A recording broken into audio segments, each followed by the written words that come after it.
इनसे क्वेश्चन जरूर पूछा जाता है। तो आप लोग क्लास को, अगर आप लोग को पसंद आ रहा हो तो लाइक सब्सक्राइब शेयर भी जरूर कीजिएगा। चलिए, तो हम लोग क्लास को शुरू करते हैं। आज हम लोग ध्वनि के बारे में पढ़ेंगे। क्या पढ़ेंगे? साउंड। देखिए क्या है साउंड। क्या है? ध्वनि एक कंपन है। क्या है? ध्वनि एक कंपन है। तो साउंड क्या है? एक कंपन है।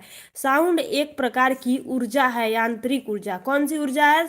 देखिए, साउंड क्या है? एक प्रकार की ऊर्जा है। और कौन सी ऊर्जा है? तो यांत्रिक ऊर्जा होता है। ठीक है।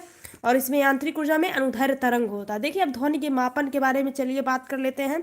तो ध्वनि का मापन जो होता है वो डेसिबल, डेसिबल को, जिसको हम लोग डीबी से डिनोट करते हैं। डेसिबल किससे डिनोट करते हैं? डीबी से डिनोट करते हैं। और ये दो, इसका मापन दो तरह से किया था, डेसिबल और बेल में। किसमें? याद रखिएगा, डेसिबल और बेल में। कभी कभी ऑप्शन में क्या करता है, डेसिबल नहीं दे के बेल दे देता है। तो बेल का भी मापन हम लोग ध्वनि में करते हैं और डेसिबल का भी। तो देखिए, अब कुछ एक इम्पॉर्टेंट चीज और भी जान जाइए। एक बेल बराबर 10 डीबी होता है। एक बेल बराबर 10 डीबी होता है। अब यांत्रिक तरंग देखिए क्या होता है। यांत्रिक तरंग किसी द्रव्यमान माध्यम, किसी, या देखिए, यांत्रिक तरंग किसी द्रव्यमान माध्यम में उत्पन्न वह विक्षोभ है जो बिना बिना रुख बदले नियत चाल से माध्यम में आगे की ओर बढ़ती रहती है। मतलब कि बिना अपना कुछ भी बदले आगे की ओर बढ़ती रहती है। जल की तरंगे, जैसे कि जल की तरंगे, रस्सी की तरंगे, ध्वनि की तरंगे, यांत्रिक तरंगे के उदाहरण है। मतलब कौन कौन से? जल की तरंगे, रस्सी की तरंगे, ध्वनि की तरंगे, यांत्रिक तरंगों के उदाहरण है। अब देखिए, अब प्रकाश तरंगे, विद्युत चुंबकीय तरंगे, ये मोस्ट इंपॉर्टेंट चीज है जो हमेशा पूछा जाता है एग्जाम में। प्रकाश की तरंगे कैसी तरंगे हैं? तो विद्युत चुंबकीय तरंगे हैं। कैसी हैं? प्रकाश की तरंगे विद्युत चुंबकीय तरंगे हैं। यह निर्वात में भी गमन करती हैं। कौन सा? प्रकाश विद्युत चुंबकीय तरंगे हैं और यह निर्वात में भी गमन करती हैं। अब होगा कि निर्वात होती क्या है। तो देखिए, निर्वात वो होता है जहां पर जी का मान, मतलब गुरुत्वाकर्षण का मान जीरो हो। गुरुत्वाकर्षण का मान जीरो हो। ठीक है। अब आप लोग कमेंट करके बताइए कौन सा ऐसा जगह है जहां पर गुरुत्वाकर्षण का मान जीरो होता है। गुरुत्वाकर्षण का मान, कौन सी ऐसी जगह जहां गुरुत्वाकर्षण का मान जीरो होता है? कमेंट करके बताइए। चलिए, अब हम लोग आगे बढ़ते हैं। देखिए, अब जो यांत्रिक तरंगे होती हैं दो प्रकार की होती हैं। कितने प्रकार की? तो दो प्रकार की होती हैं। अनुप्रस्थ तरंगे और अनुदैर्ध्य तरंगे। क्या होती हैं? अनुप्रस्थ तरंगे और अनुदैर्ध्य तरंगे। अब अनुप्रस्थ तरंगे देखिए क्या होती है। अनुप्रस्थ तरंगे माध्यम को तरंग की दिशा के लंबवत गति करने का कारण बनती हैं। अनुप्रस्थ तरंगे माध्यम को तरंग की दिशा के लंबवत गति करने का कारण बनती हैं। ठीक है। अब अनुदैर्ध्य तरंगे देखिए। अनुदैर्ध्य तरंगे माध्यम को तरंग की दिशा समानांतर चलने के कारण बनाती हैं। अनुदैर्ध्य तरंगे माध्यम के तरंग की दिशा को समानांतर चलने का कारण बनाती हैं। आई होप कितना समझ में आ गया। अब चलिए हम लोग ध्वनि की चाल पढ़ते हैं। तो देखिए, ध्वनि की चाल तीन माध्यम में होता है। ठोस, द्रव, गैस। ठोस, द्रव, गैस, जिसमें कुछ इंपॉर्टेंट है वो मैं आप लोग के साथ डिस्कस करूंगी। उसको आप लोग याद कर लीजिएगा, क्योंकि वो याद होना एकदम जरूरी है। अगर याद हो जाएगा तो हर एक एग्जाम आप लोग का क्रैक होगा। यानी कि ध्वनि से जितने भी क्वेश्चन आएंगे आप लोग को याद हो जाएगा। और ट्रिक भी मैं बताऊंगी और कुछ याद करने के लिए भी बताऊंगी। देखिए, जो ठोस होता है, ठोस में याद रखिएगा आयरन का, लोहा का और कापर का। तो आयरन का कितना होता है? 6420 मीटर प्रति सेकेंड। कितना? 6420 मीटर प्रति सेकेंड। अब देखिए, या फिर लोहे का कितना होता है? 5950 मीटर प्रति सेकेंड। कापर का कितना होता है? 5010 मीटर प्रति सेकेंड। तो ट्रिक देखिए क्या है। जो ठोस का रहेगा ना, 6000 के अंदर में ही रहेगा। 6000 के अंदर मीटर पर, लगभग लगभग 6000 के अंदर, तो मीटर प्रति सेकेंड। तो इससे आप लोग ऑप्शन को एलिमिनेट कर सकते हैं। तो इसको आप लोग ध्यान रखिए, कॉपी में नोट भी कर लीजिए। जो आयरन का होता है 6420, लोहे का 5950 और कॉपर का 5010। तो कितना हो जाएगा ठोस का? तो 6000 मीटर प्रति सेकेंड के अंदर रहता है। आई होप कि आप लोग को समझ में आ रहा होगा। अब चलिए हम लोग द्रव का बात कर लेते हैं। तो देखिए, द्रव में सबसे पहले क्या है? सबसे पहले द्रव क्या आपके माइंड में आता है? तो पानी। पानी भी काफी इंपॉर्टेंट है, कितने बार एग्जाम में पूछा गया है। तो याद रखिएगा, पानी का जो, पानी में जो ध्वनि की चाल होती है 1500 मीटर प्रति सेकंड, लगभग लगभग में होती है 1500 मीटर प्रति सेकंड। और समुद्री पानी कितना होता है? 1533 मीटर प्रति सेकंड। केरोसिन में कितना होता है? मतलब कि मिट्टी के तेल में, तो 1323 मीटर प्रति सेकेंड। ठीक है। आई होप कि इतना समझ में आ गया होगा। अब देखिए, द्रव का जो ट्रिक है वो 1500 मीटर प्रति सेकेंड, जो कि पानी का भी होता है, तो इसके ही लगभग में रहेगा। इससे थोड़ा सा आगे बढ़ सकता है, तो लगभग में इसको ट्रिक याद कर लीजिए। ठोस का 6000, द्रव का 1500। अब चलिए वायु का देख लेते हैं।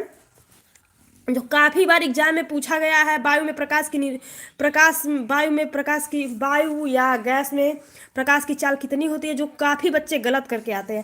तो इसका दो मान है, 332 या 33 मीटर प्रति सेकंड और 343 मीटर प्रति सेकंड। तो 332 आपको कब लगाना है, इस बात को आप लोग याद कर लीजिए अभी के अभी। तो 332 कब लगाना है, तो जब 0 डिग्री सेल्सियस दिया रहेगा, 0 डिग्री सेल्सियस में गैस में वायु की ध्वनि की चाल कितनी होती है, तो याद रखिएगा 332 या 33 डिग्री सेल्सियस लगाएंगे। और जब 25 डिग्री सेल्सियस या 20 डिग्री सेल्सियस दिया रहेगा तो 343 मीटर प्रति सेकंड। आई होप कि आप लोग को याद हो गया है। अगर याद हो गया हो तो आप लोग कमेंट करके जरूर बताइएगा कि क्लास कैसा लगा। ठीक है, चलिए हम लोग मिलते हैं अगले वाले पेज पे। अब देखिए आवृत्ति के आधार पर ध्वनियाँ, आवृत्ति के आधार पर ध्वनियाँ, आवृत्ति के आधार पर ध्वनियाँ 3 प्रकार की होती हैं। आवृत्ति के आधार पर ध्वनियाँ ये काफ़ी इंटरेस्टिंग टॉपिक होने वाला है। कैसा इंटरेस्टिंग, तो थोड़ा दिमाग को एकदम कूल डाउन कर लीजिए और पढ़ते रहिए। आवृत्ति के आधार पर ध्वनियाँ, आवृत्ति के आधार पर ध्वनियाँ 3 प्रकार की होती है। एक अश्रव्य ध्वनि, श्रव्य ध्वनि, पराश्रव्य ध्वनि। तो देखिए अश्रव्य ध्वनि वैसे ही आपको पता चल जाए, अश्रव्य मतलब कि मानव जो नहीं सुन सकता उसे अश्रव्य ध्वनि कहते हैं। जैसे अभी कौन सुन सकता है, तो याद रखिएगा हाथी और दरियाई घोड़ा जो सुन लेते हैं उसी को हम लोग अश्रव्य ध्वनि होता है। ठीक है, अश्रव्य ध्वनि कहते हैं। हाथी और कौन सुन ले,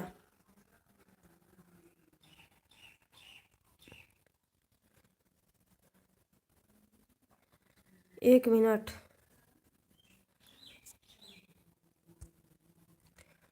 आप लोग को दिख रहा है ना, अच्छे से कमेंट करके बताइए। अब दिख रहा होगा अच्छे से। तो देखिए अश्रव्य ध्वनि जो मानव नहीं सुन सकता है, हाथी सुन ले या दरियाई घोड़ा सुन ले, उसी को हम लोग अश्रव्य ध्वनि कहते हैं। अश्रव्य ध्वनि कौन सुन सकता है, तो हाथी, दरियाई घोड़ा। अब श्रव्य ध्वनि जो मानव सुन सके, इसका कितना हर्ज होता है, तो 20 से 20 हजार किलो हर्ज तक होता है, 20 हर्ज से 20 हजार किलो हर्ज। अब देखिए पराश्रव्य ध्वनि किसे कहते हैं, 20 किलोवाट से 1 mHz होता है। ये भी पराश्रव्य ध्वनि मानव नहीं सुन सकता है। कौन सुन सकता है, चमगादड़, पक्षी, कुत्ता, बिल्ली सुन सकते हैं। पराश्रव्य ध्वनि कौन नहीं सुन सकता है, चमगादड़, पक्षी, कुत्ता सुन नहीं सकता। अब एक चीज इंपॉर्टेंट है जो काफी बार एग्जाम में पूछा गया है, तो आप लोग इसको एकदम नोट कर लीजिए। भूकंप आने पर पराश्रव्य ध्वनि का संचार होता है। भूकंप आने पर कौन सी ध्वनि का संचार होता है, तो पराश्रव्य ध्वनि का संचार होता है। और किसको सबसे पहले पता चल जाता है, कुत्ता बिल्ली, किसको पता चल जाता है, कुत्ता बिल्ली। अब चलिए ध्वनि की तीव्रता के बारे में देखिए। तो ध्वनि की तीव्रता को भी डेसिबल में मापा जाता है। देखिए जेट यान की ध्वनि की तीव्रता कितनी होती है, तो 144 डीबी से 150 डीबी। अब देखिए पत्तों की सरसराहट में कितनी डेसिबल की ध्वनि होती है, तो 20 डेसिबल से 30 डेसिबल। जैसे हम लोग सामान्य बातचीत करते हैं, यानी कि एक क्लास भी जो चल रही है वो कितने डेसिबल में होगी, तो 50 से 60 डेसिबल के अंदर की होगी। अब देखिए WHO के अनुसार एक स्वस्थ शहर का ध्वनि कितना होना चाहिए, तो देखिए रात में मतलब WHO बोला, दो डाटा दिया, 55 डेसिबल और 45 डेसिबल। तो बोला अगर एक स्वस्थ शहर है तो रात में 45 डेसिबल होना चाहिए और दिन में 55 डेसिबल होना चाहिए। ये काफ़ी इंपॉर्टेंट है, इसको नोट कर लीजिएगा कि WHO ने क्या बोला, 45 रात में और 55 दिन में। आई होप कि आप लोग को याद हो गया होगा। अब चलिए एक इम्पोर्टेंट देखिए, मानो की अधिकतम सह सीमा कितनी है ध्वनि सुनने की, तो 80 से 85 डेसिबल है। मानो की अधिकतम सह सीमा कितनी है, 80 से 85 डीबी। ठीक है, और 90 डेसिबल वो असहनीय है। 20 डीबी क्या करता, 20 अगर 120 डेसिबल अगर वो सुन लेगा तो उसके पर्दे ही फट जाएंगे। और मानो कि जो देखिए जैसे कई लोग फुसफुसाहट में नहीं, जब क्या करती औरतें अपने में बात करती हैं, एक दूसरे का शिकायत करती, फुसफुसाहट करती हैं, तो क्या हो जाता है, 35 डेसिबल पे वो बात कर रही होंगी। अगर आपको अच्छा नींद आ रहा है तो आपके आसपास का वातावरण 30 डेसिबल तक होना चाहिए। आई होप कि आप लोग को एक क्लास अच्छा लगा। अगर अच्छा लगा तो प्लीज़ लाइक, सब्सक्राइब, शेयर जरूर कीजिएगा। मिलते हैं आने वाले नेक्स्ट क्लास में।